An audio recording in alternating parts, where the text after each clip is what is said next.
Buen día, mi nombre es María José Álvarez. El tema que le correspondió a mi grupo es la psicoterapia con enfoque logoterapéutico de Efraín Martínez.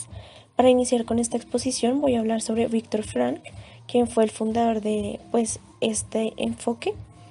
Él es un neuropsiquiatra judío, fundador de la tercera escuela de psicoterapia vienesa. Las otras dos fueron las del psicoanálisis de Freud y la psicología individual de Alfred Adler.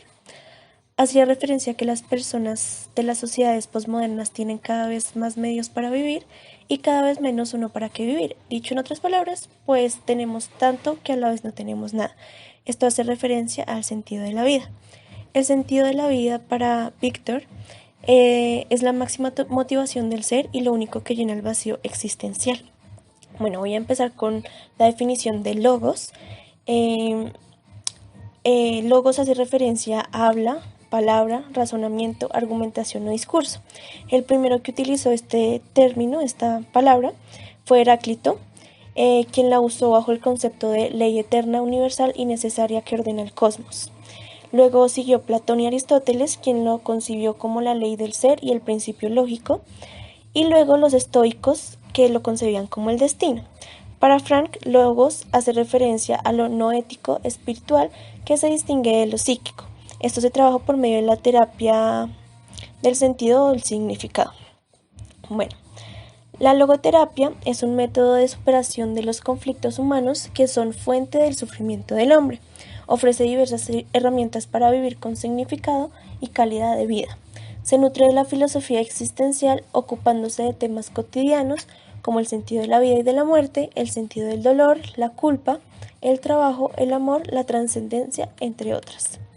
Orienta a la persona a apropiarse de su libertad y hacerse responsable de su propia vida. Tiene una visión comprensiva del ser como una totalidad, incluyendo la dimensión somática, psicológica y espiritual. También nos habla de la libertad y la responsabilidad que tenemos como ser humano y que el discurso de libertad no puede separarse del de responsabilidad. También nos plantea que cada momento de la vida la persona tiene diferentes posibilidades, diferentes, por decirlo así, vías, y esta es libre de escoger una para realizarla. Consecuente a esto, las demás posibilidades se anulan y entonces el ser humano responderá a las consecuencias de tal elección, que sería el principio de responsabilidad. Las características son tres. La primera es la espiritualidad, que caracteriza fundamentalmente la existencia humana. La segunda es la libertad, que el hombre es lo que decide ser. Y la tercera, la responsabilidad, que el hombre, aunque es libre de elegir, también es responsable de las consecuencias. Bueno, también plantea que si la persona no encuentra un para qué o un sentido, se sentirá perdido, con un vacío, el cual conlleva a la depresión, a la frustración y perdiendo la fe en el sentido y en su libertad, viviendo en desdichas y fracasos. Esta represión en la voluntad de sentido conlleva una vida miserable, en lo cual los actos del hombre no cobrarían ningún sentido ni finalidad, o sea, el hombre actuaría como sin ninguna motivación. Las circunstancias no deben determinar al hombre, sino es el hombre quien determina si las afronta y las desafía. Bueno, por otra parte, el sentido de la vida puede ser descubierto al realizar valores de tres dimensiones. El primer valor son los valores de creación, lo que el ser humano le entrega al mundo en forma de trabajo, creación, transformación, desarrollo. El segundo son los valores de experiencia, que es lo que el ser humano recibe del mundo gratuitamente en forma de experiencia. Se dice que llega a su expresión máxima en el amor. Los valores de actitud, eso es la postura que toma cada ser humano ante cada situación. Voy a nombrar las principales corrientes que conforman la logoterapia. Son tres, que es la antropología, que se basa en la imagen del hombre y en la libertad de voluntad. La psicoterapia, que es la ciencia médica, que se basa en la voluntad del sentido, y la filosofía, que es la imagen del mundo y se basa en el sentido de la vida.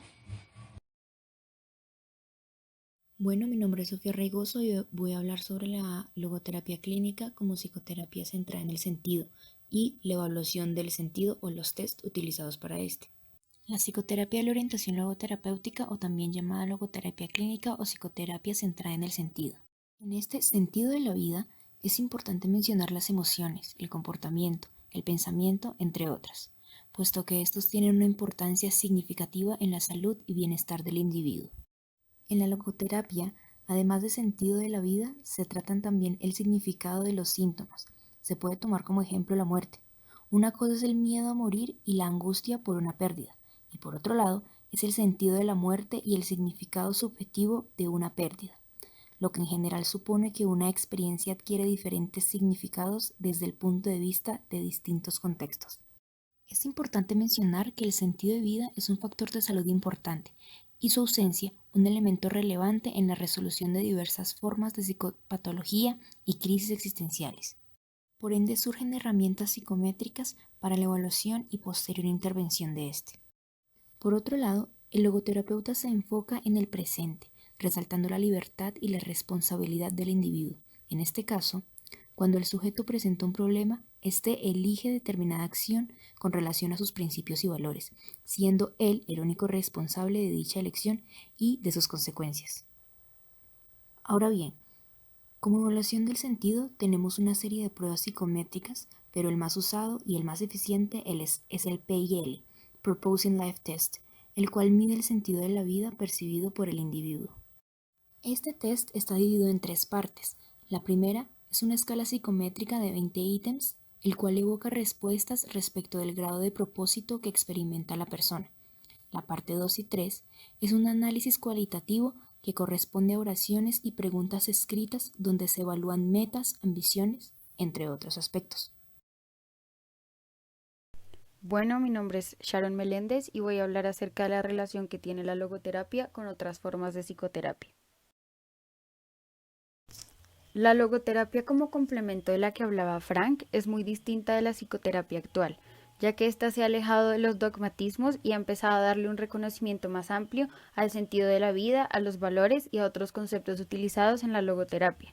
Esto significa que la logoterapia deja de ser un simple complemento y pasa a ser una especie de puente o conexión entre distintas formas de psicoterapia.